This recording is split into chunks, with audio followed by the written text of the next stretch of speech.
वीरेंद्र, शुरू करते हैं एसबीआई के साथ। और देखिए, कहीं ना कहीं यहाँ ब्रोकरेजेस काफी उत्साहित हैं। जिस हिसाब से कंपनी ने अपनी जो एसेट क्वालिटी का प्रदर्शन दिखाया है, काफी सराहनीय है।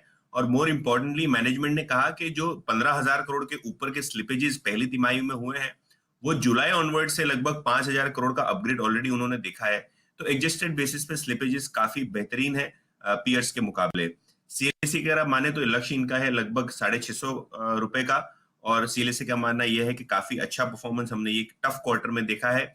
मक्वेरी की और मॉर्गन स्टैनली की बात करें तो लक्ष्य है लगभग 580 से 600 रुपए के आसपास।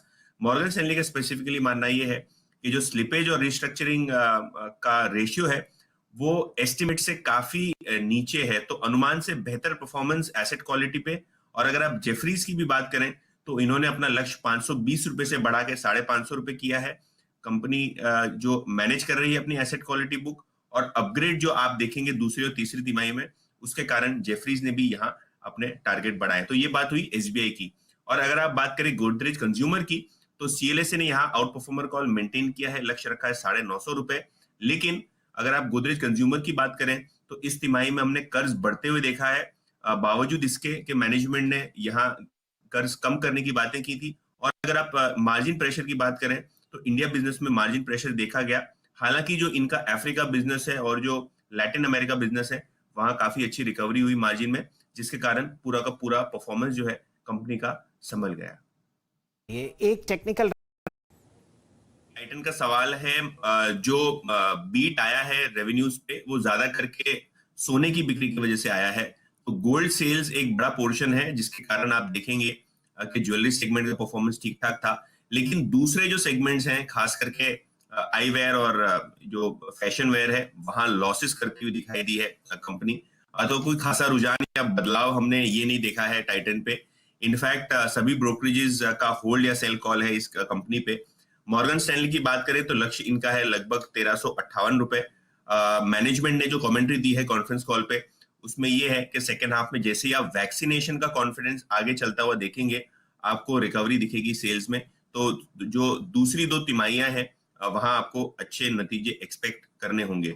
सीएलएसए की अगर आप माने तो उनका भी लक्ष्य लगभग 1380 रुपए के आसपास है।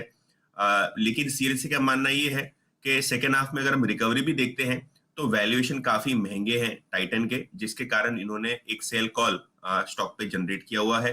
गोल्डमैन सैक्स का भी सेल कॉल है, लक्ष्य लगभग 900 रुपए। ज्वेलरी मार्जिन अच्छे आने के बावजूद गोल्डमैन का मानना यह है कि वैल्यूएशंस महंगे हैं, और दूसरे सेगमेंट में जो कंपनी ने लॉस बताया है, शायद वो आगे चलते हुए सुधरने की उम्मीद कम है। टाइटन में आपने लगभग 3.5। देखिए, जहां तक कि ब्रोकरेजेस का सवाल है, एचपीसीएल और हिंडाल्को के बारे में बात करेंगे। नोवेलिस की जैसे चर्चा कर रही थी हर्षदा, काफी अच्छे नतीजे हैं। सीएलएसए ने यहाँ बाय कॉल रखा है, लक्ष्य है 500 रुपए पर शेयर।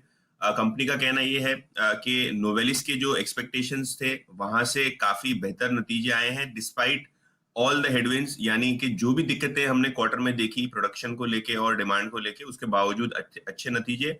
और जहां तक कि नॉन फेरस मेटल पैक का सवाल है, हिंडाल्को सीएलएसए का एक प्रेफर्ड पिक है। इसके अलावा बात करेंगे एचपीसीएल की। नतीजे में अगर आप देखें तो काफी बेहतरीन मार्जिन परफॉर्मेंस देखने को मिला है, लगभग 14% बेटर देन एक्सपेक्टेशन रिजल्ट्स हमने देखा है। क्योंकि जो फ्यूल रिटेलिंग है, यानी कि जो पेट्रोल डीजल की बिक्री के मार्जिन है, वो बहुत अच्छी तरीके से उभर के आए हैं। गोल्डमैन सैक्स का लक्ष्य यहाँ लगभग 425 रुपए प्रति शेयर है।